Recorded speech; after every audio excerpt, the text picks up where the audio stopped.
Hola a todos y bienvenidos a Biología de Tranquis. Está siendo una temporada difícil para mucha gente. El mundo está siendo azotado por una pandemia para la que claramente nuestra sociedad no estaba demasiado bien preparada. Están siendo semanas frustrantes y no solo por el virus. Hay mucha confusión e información dudosa dando vueltas por ahí. En tiempos así encuentro que saber un poco mejor a qué nos enfrentamos da algo de tranquilidad mental. En el episodio de hoy voy a intentar aportar mi granito de arena y dar algunos datos con un poco de rigor y prudencia sobre el segundo coronavirus causante de síndrome respiratorio agudo y severo. Y creo que lo mejor es empezar por el principio. ¿Qué es un virus? En realidad es una pena que tenga que presentar a los virus en este contexto, porque son cosas realmente interesantes a su manera. Los virus son pequeñas partículas de materia orgánica, muy pequeñas. Estos últimos episodios hemos hecho énfasis en lo pequeñas que son las bacterias, pues un virus lo es mucho más. Si en la cabeza de un alfiler caben miles de nuestras células y en una de nuestras células caben miles de bacterias, en una bacteria pueden caber miles de virus. Un virus es esencialmente un pequeño pedazo de material genético, una molécula relativamente corta de ADN o de ARN que contiene instrucciones para un puñado de proteínas pero no tiene la capacidad de fabricarlas. Este material genético está empaquetado dentro de una cubierta protectora para poder sobrevivir en el medio ambiente. Muchas cubiertas son extremadamente simples, una sola capsulita de proteína, mientras que otras añaden una membrana de grasa como las de las células que protege un poquito mejor al conjunto. Las formas, tamaños y estructuras específicas varían mucho entre los distintos grandes grupos de virus, pero a grandes rasgos son todos lo mismo, un pedacito de material genético preparado para viajes largos. Pero lo que os acabo de explicar es cómo es un virus, no qué es un virus. La verdad es que no se sabe muy bien lo que es, y de hecho hay esta discusión sobre si son seres vivos o no. Y el principal problema es su modo de vida, por llamarle de alguna forma. Podemos dejarlo en existencia quizá. Un virus es un parásito, aunque eso también implica vida. El lenguaje nos falla un poco cuando hablamos de cosas que están en los límites de las cajitas ordenadas que nos gusta usar a los humanos. Yo prefiero hablar de ellos como piratas moleculares. Los virus no tienen metabolismo propio, no tienen proteínas propias más allá de la cubierta y de vez en cuando alguna otra suelta dentro de su cápsula. Por tanto, no son capaces de trabajar para mantenerse vivos y replicarse como las células. Un virus en el medio ambiente es un objeto inanimado, sin capacidad de tomar ninguna decisión sobre su vida. La única forma que tienen de activarse y replicarse es dando por casualidad con una célula que puedan infectar. Y vamos a ver cómo hacen esto. Las células no son sistemas cerrados, son burbujitas rodeadas por una membrana, sí, pero para mantenerse vivas necesitan meter nutrientes dentro y sacar residuos fuera, por ejemplo, o sacar moléculas para interactuar con otras células. Si forman parte de un organismo grande necesitan también mandar y recibir señales para mantener todo el cuerpo coordinado. Para todas estas cosas las células tienen proteínas en la superficie cuya forma permite reconocer cosas que deben entrar en la célula y meterlas dentro, o reconocer cosas de dentro y sacarlas fuera. No sé si os hacéis la imagen de las proteínas. Es como si la burbuja tuviese mugrecillas flotando en la superficie. ¿O habéis visto alguna vez una de estas gelatinas de frutas que tienen la fruta flotando y medio saliendo de la gelatina? Pues algo así. Los virus se aprovechan de estas proteínas para entrar a la célula. Algunas de las proteínas de su cápsula están hechas para reaccionar con ellas, básicamente presentándoles un objetivo falso y haciéndose pasar por lo que sea que esa proteína esté hecha para reconocer. Los virus así las usan como anclajes para su barco pirata molecular. Este objetivo falso necesita ser bastante exacto y hecho a medida para el ancla que usa el virus, y los posibles anclajes que tiene cada célula varían entre distintos tipos de células y distintos tipos de organismo. Incluso el mismo tipo de anclaje puede tener formas ligeramente distintas en distintas especies, así que normalmente los virus están limitados a infectar unos pocos tipos de célula específicos en unas pocas especies específicas. Pero cuando encuentran una de estas células entran, y una vez dentro es cuando la verdadera piratería molecular comienza. El virus se apropia de la maquinaria de la célula y la usa para copiar su material genético, traducirlo a proteínas y ensamblar estas proteínas para formar nuevos virus que salen de la célula. Esto no es bueno para la célula pirateada, que se ve obligada a cargar con el costo energético de replicar el virus y tiene su sistema medio interrumpido por la presencia del invasor. Está fabricando las proteínas del virus en vez de las suyas propias. En muchos casos esto conlleva daños graves o incluso la muerte para la célula infectada. Y este tipo de daño es el que nos puede provocar enfermedades. Y sin embargo parece que no siempre es así. Hasta ahora nuestro conocimiento estaba sesgado. Los virus que conocemos causan enfermedades porque los virus que conocemos los conocemos porque causan enfermedades. Es la enfermedad la que lleva a saber que hay un virus, buscarlo y encontrarlo. En los últimos tiempos nuestro catálogo de virus ha aumentado muchísimo gracias a la metagenómica. La mencioné en el episodio anterior, una técnica que consiste en analizar todo el material genético que contiene una muestra e intentar identificar organismos a partir de su huella genética.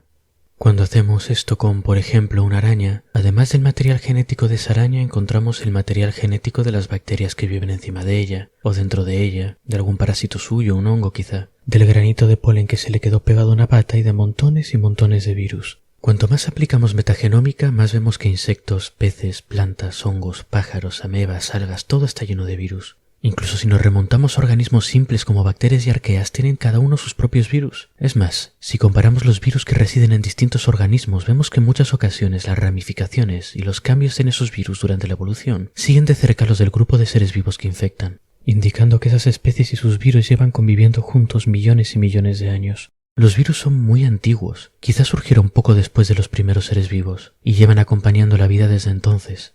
¿Qué son estas partículitas misteriosas? ¿De dónde salieron? No lo sabemos. Alguna gente teoriza que pueden ser bacterias simplificadas por el parasitismo, de la misma forma que las tenias que a veces viven en nuestro sistema digestivo han perdido el suyo porque nos roban la comida ya digerida. Otros piensan que son pedacitos de material genético de algún organismo antiguo que se hicieron semi-independientes y luego escaparon. Son todo especulaciones, así que las dejaremos para divagar algún día sobre ellas, algo que me gustaría mucho porque los virus son cosas muy interesantes, pero hoy estamos otra cosa. Sea como sea, los virus llevan evolucionando en conjunto con los seres vivos durante muchísimo tiempo. El hecho de que evolucionen, por cierto, es lo que lleva a algunos científicos a argumentar que deberían considerarse vida. El caso es que gracias a esta evolución conjunta tenemos un montón de virus que viven en todo tipo de organismos sin dañarlos de forma obvia. Parece ser, pues, que en la mayor parte de los casos cada organismo vive con su carga de virus y ha evolucionado para convivir con ellos, o al menos para soportarlos sin demasiados problemas. Pero los virus sí que pueden causar problemas en algunas situaciones. Una de estas situaciones es cuando un virus que normalmente infecta a una especie específica cambia y empieza a ser capaz de infectar otra especie que no está acostumbrada a su presencia. Y esto nos lleva al protagonista de hoy.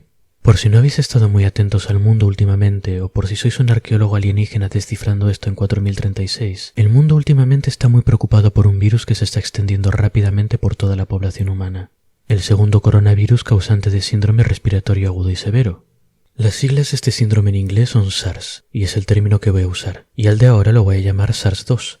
Por supuesto, esto da a entender que hubo un SARS-1, y efectivamente lo hubo allá por 2003. Vamos a hablar bastante del SARS-1 en este episodio, porque la mayor parte de los datos que tenemos sobre el virus actual vienen de estudiar el de 2003 durante años, y de asumir que gran parte de lo que sabemos se puede aplicar razonablemente al SARS-2.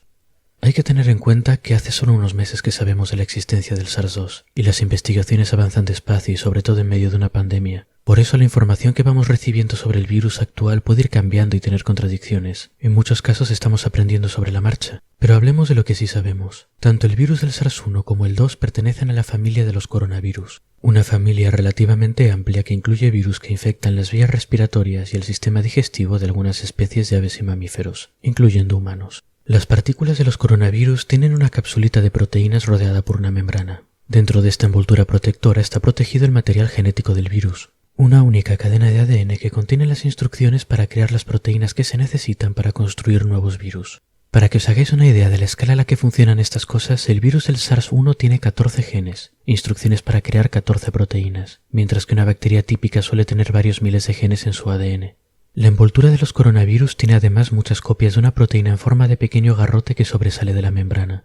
Esto le da al virus visto en 3 dimensiones un aspecto muy característico, parece una cabeza de una de estas mazas medievales con pinchos. Pero visto al microscopio electrónico, los científicos que le pusieron nombre se les pareció a la corona de llamas que rodea el Sol, y los llamaron coronavirus. Dentro del grupo de los coronavirus, los virus del SARS-1 y el SARS-2 están clasificados dentro del subgrupo beta-coronavirus.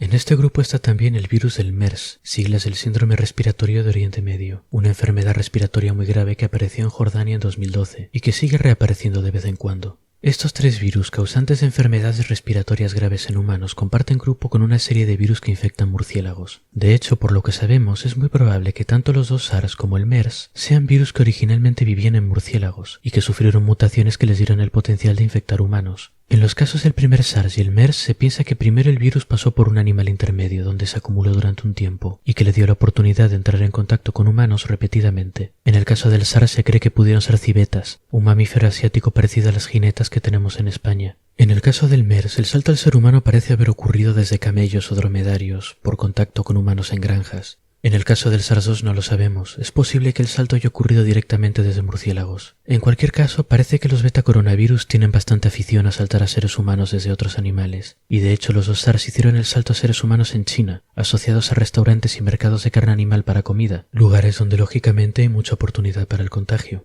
Pero ¿cuál es el mecanismo que usan estos virus para infectarnos?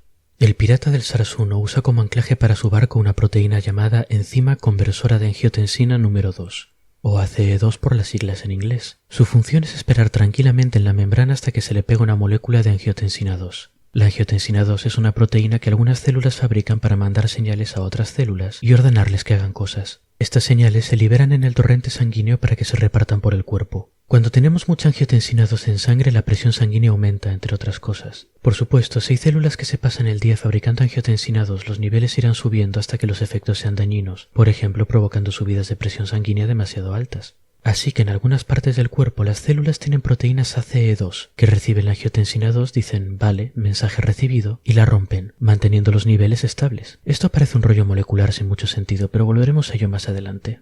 Por ahora nos quedamos con que las proteínas de entrada del virus son capaces de anclarse a ACE2 para iniciar el proceso de pirateo de la célula. El anclaje entre la proteína del virus y la proteína de la célula los pone a ambos tocando membrana con membrana, y desencadena una serie de reacciones que acaban provocando que la membrana del virus SARS-1 se fusione con la membrana de la célula, como una burbujita pequeña juntándose con una burbuja grande para formar una sola. En el proceso el contenido del virus es liberado al interior de la célula, y la piratería comienza. Las proteínas de anclaje para el SARS-1 son muy abundantes en las células que forman los pulmones, y es por esto que estas células son las principales víctimas del virus del SARS. Ahora bien, como es lógico, la infección, disfuncionalidad y muerte de las células del pulmón son cosas malas para la salud, pero ese no es el único mecanismo por el cual el virus puede causar daño. La mayor parte de la gente infectada con SARS-1 pasó la infección bastante bien. El virus se replicó un poco, pero el sistema inmune fue capaz de contenerlo y la cosa acabó ahí. Pero en aproximadamente 1 de cada 4 pacientes, SARS-1 causaba fallos respiratorios graves, que requerían respiración asistida para sobrevivir. Cuando la enfermedad le pegaba así a alguien, las posibilidades de morir eran grandes, sobre todo en personas mayores, y aun la gente que sobrevivía podía hacerlo con lesiones graves en los pulmones que les dejasen secuelas de por vida. ¿Qué es lo que pasaba en estos casos? Para entenderlo vamos a hablar un poco del sistema inmune. El sistema inmune es la respuesta organizada de una serie de células y tejidos en nuestro cuerpo para protegernos frente a infecciones. Cuando el cuerpo detecta una infección, este sistema se activa para combatirla. Y tenemos dos tipos de respuestas, la innata y la adaptativa. La respuesta inmune innata es la que se activa frente a cosas que nuestro cuerpo no ha visto nunca. Una bacteria nueva, un virus nuevo, por ejemplo. No es una respuesta sutil, y muchas veces es la principal causante de los síntomas derivados de una gripe o de un resfriado. Cuando se activa la respuesta inmune innata, la temperatura corporal sube. Esto es lo que provoca fiebre que hiperactiva el sistema inmune y se supone que también reduce la efectividad de replicación de muchos virus y bacterias. El tejido afectado se inflama, absorbiendo más fluido de la sangre que viene con una carga de células blancas dispuestas a combatir la infección. Estas células no son demasiado selectivas. Están equipadas con una serie de compuestos y mecanismos muy agresivos que matan o hacen la vida muy difícil a todo tipo de agentes infecciosos. Normalmente mueren en el proceso, y de hecho algunas de ellas explotan y expulsan su ADN, dejando una especie de trampa de red pegajosa y tóxica que mata o atrapa bacterias, virus y otras cosas. Brutal. El problema de esta respuesta inmune es que es muy agresiva para el propio cuerpo. Las sustancias que liberan estas células suicidas matan un número considerable de células propias, y la inflamación perturba el funcionamiento normal del órgano afectado y daña físicamente los tejidos. Es una guerra de trincheras en la que no nos interesa meternos durante mucho tiempo. El daño colateral es simplemente demasiado grande. Lo principal que queremos hacer es ganar tiempo para la respuesta inmune adaptativa. El sistema inmune adaptativo, al encontrar una nueva amenaza, se dedica a recoger muestras y estudiarla para crear anticuerpos que la maten específicamente. Cuando tenemos anticuerpos, el invasor que hay en nuestro cuerpo muere de forma rápida y limpia, y la inflamación y la fiebre desaparecen. Estos anticuerpos además perduran en nuestra sangre durante un tiempo. Así que la siguiente vez que llegue la misma amenaza ni siquiera será necesario desplegar la respuesta inmune innata. Esta, por cierto, es la razón por la que nos vacunamos, para tener anticuerpos creados frente a ciertas amenazas y no tener que combatirlas a las bravas. ¿Y qué tiene que ver esto con el SARS? Bueno, al estudiar las muertes por SARS se encontró que la gente con peores problemas respiratorios tenía signos de inflamación grave y prolongada en los pulmones, incluyendo un número muy poco razonable de estas células suicidas que componen la respuesta inmune innata. En esta gente la infección había provocado una respuesta inmune prolongada y excesiva, y eso les había desgarrado los pulmones por dentro. El pulmón es un órgano muy delicado y muy vital, es el peor sitio posible para librar una guerra de trincheras. Incluso muchos supervivientes quedaron con secuelas por los destrozos de su propio sistema inmune desbocado. ¿Por qué le pasó eso a esta gente? No se sabe muy bien. Quizá el sistema inmune no pudo eliminar el virus de forma efectiva, quizá la respuesta adaptativa tardó demasiado en llegar o no llegó, quizá el virus tiene métodos de evitar o retrasar parte de la respuesta inmune. Sea como sea, la presencia del virus siguió activando la respuesta innata, que siguió sin poder eliminarlo, y se siguió activando más, y siguió sin poder eliminarlo. Fue un círculo vicioso que acabó siendo demasiado para el organismo del paciente. Esto, claro, es más grave todavía en gente con el sistema inmune más débil, con menor capacidad de regenerar los daños en los pulmones o con problemas respiratorios anteriores. Otra complicación adicional es que el virus se ancla a la célula usando una proteína importante en el sistema que regula nuestra presión sanguínea. Se ha visto en experimentos en ratones que introducir incluso la proteína ancla del virus sin el resto del virus puede bloquear parte de la proteína ACE2 de las células pulmonares y causar, entre otras cosas, problemas respiratorios y dificultades para recuperarse de las lesiones. Así que esto puede ser otro factor, especialmente en personas que ya tengan algunos problemas de por sí.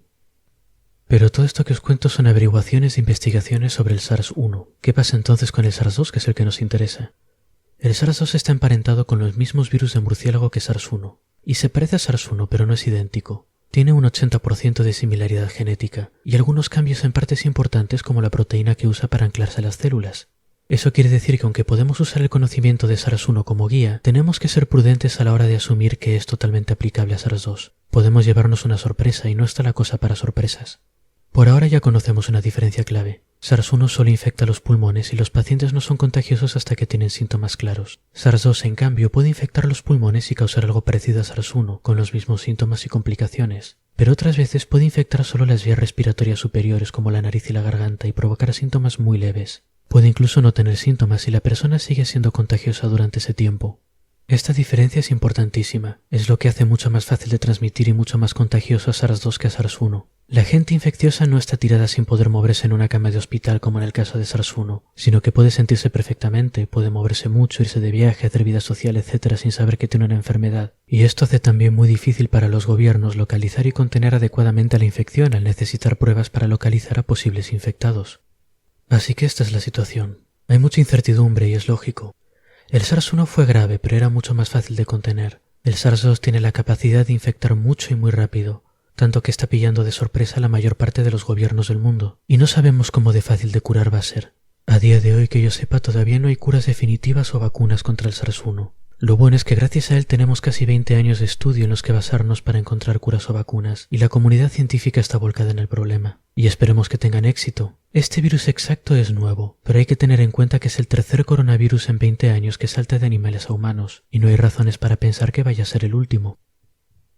Estas semanas estamos todos encerrados y estresados. Para los próximos episodios del domingo entonces me dedicaré a hablar de divagaciones o cosas un poco más ligeritas. Animales divertidos, parásitos horripilantes, cosas así. Pero estoy atento a los desarrollos que se van publicando en revistas científicas, y si voy aprendiendo cosas interesantes quizá haga programas cortitos informales sobre ellas, para intentar que todos nos mantengamos informados. Por ahora espero que esto os haya servido para entender un poco más qué es lo que está pasando. Si tenéis alguna pregunta sobre el tema o sobre cualquier otra cosa, podéis escribir a biologiadetranquis@gmail.com y haré lo posible para resolverlas. Hasta la próxima entonces, y espero que hayáis disfrutado el episodio.